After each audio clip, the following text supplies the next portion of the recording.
नमस्कार, मी प्राजक्ता धर्माधिकारी. 7/12च्या बातम्यांमध्ये आपल्या सगळ्यांचं स्वागत. 3.5 ते 4 महिन्यांच्या भेंडी पिकाने नोटबंदीच्या काळामध्ये 32 शेतकऱ्यांना लखपती बनवलंय. शासनाच्या वेजनेट या प्रकल्पाअंतर्गत या शेतकऱ्यांनी भेंडी लागवड केली. जमीन शेतकऱ्यांची, बियाणं, खतं, फवारणी, व्यवस्थापन हा सगळा खर्च संबंधित कंपनीचा. त्यामुळे खर्चात मोठी बचत झाली. शिवाय शेतमालाला जागेवरच हमीभावही मिळाला. कशी आहे ही निर्यातक्षम भेंडी लागवड आपण पाहूयात.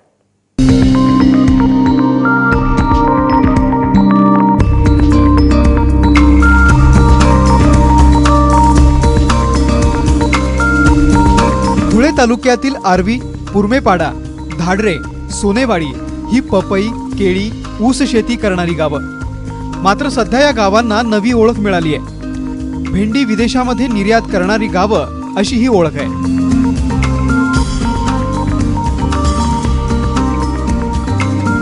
सोनेवाडीतील प्रशांत सुखदेव पाटील, पुरमेवाडा येथील सुनील साहेबराव सोनवणे या 2 युवा शेतकऱ्यांनी या कामी पुढाकार घेतलाय. कृषी विभागाशी संपर्क साधला, 32 शेतकऱ्यांचा गट तयार केला आणि 16 एकरावरच्या भेंडीच्या महिको 2 या वाणाची लागवड केली. निर्यातक्षम भाजीपाला उत्पादन प्रकल्प अर्थात वेजनेट प्रकल्पाअंतर्गत ही भेंडी लागवड करण्यात आली आहे.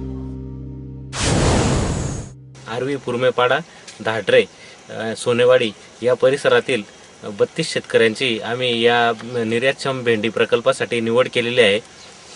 या शेतकऱ्यांना आम्ही आमच्या जिल्हा अधीक्षक कृषी अधिकारी कार्यालयामार्फत यांची वेजनेट प्रणालीवर भेंडीची निर्यात करण्यासाठी नोंदणी करून घेतलेली आहे व जिल्हा अधीक्षक कार्यालयामार्फत या ठिकाणी आम्ही या शेतकऱ्यांना एक प्रशिक्षण वर्ग आयोजित करून भेंडीच्या लागवड तंत्रज्ञानाची सविस्तर अशी माहिती दिलेली आहे. भेंडी हे कमी काळामध्ये कमी खर्चात अधिक उत्पादन देणारं पीक आहे. या सर्व शेतकऱ्यांनी पीक व्यवस्थापनाकडे सुरुवातीपासूनच काटेकोर लक्ष दिलं. जमिनीची आरोग्य पत्रिका तपासून घेतली, माती परीक्षण केलं, त्या अहवालानुसारच खतांचं नियोजन केलं. झिंक आणि मॅग्नेशियमची कमतरता आढळली, त्यामुळे या सूक्ष्म मूलद्रव्यांवरती भर दिला आणि त्याचा अपेक्षित फायदा सुद्धा मिळालाय. 17 सप्टेंबरला लागवड या शेतकऱ्यांनी केलेली आहे. 35 तोडण्या या भेंडीच्या झालेल्या आहेत. एका तोडणीमध्ये सरासरी एकरी 60 किलो भेंडी ही दररोज या शेतकऱ्यांच्या शेतावरनं तोडणी केली जाते. या शेतकऱ्यांना 24 रुपयाचा हमी भाव आहे. या पद्धतीने या शेतकऱ्यांना एकरातून दररोजचं 1500 रुपयाचं उत्पन्न हे मिळतंय. आजपर्यंत एकरी 52,000 रुपये 35 तोडण्यांमधून मिळालेले आहेत व तेवढंच उत्पन्न अजून 52,000चं येणाऱ्या भविष्यात शेतकऱ्यांना अपेक्षित आहे आणि एवढं उत्पन्न येईल याची आम्हाला खात्री आहे. अशा पद्धतीने एकरी 1,05,000चं उत्पन्न आतापर्यंत शेतकऱ्यांना मिळालेलं आहे आणि सरासरी खर्च 15,000 ते 20,000 रुपये मजुरीसह वजा जाता प्रत्येक शेतकऱ्याला एकरातून 90,000 ते 92,000 रुपये निव्वळ नफा हा राहणार आहे.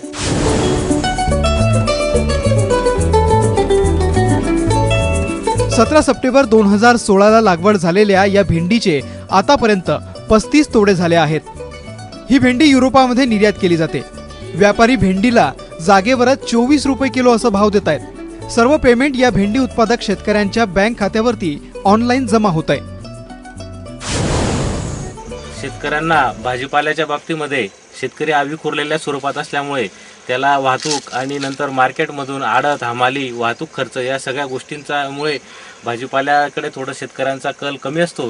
परंतु या ठिकाणी शेतकऱ्यांची 3 सर्कल एक्सपोर्ट या कंपनीमार्फत जागेवरच 24 रुपयाच्या हमी भावाने खरेदी होत असल्यामुळे त्यांना अधिक उत्पादन खर्च जो आहे, बाजाराचा खर्च, वाहतूक, इतर खर्च हा त्यांचा शून्य झालेला आहे.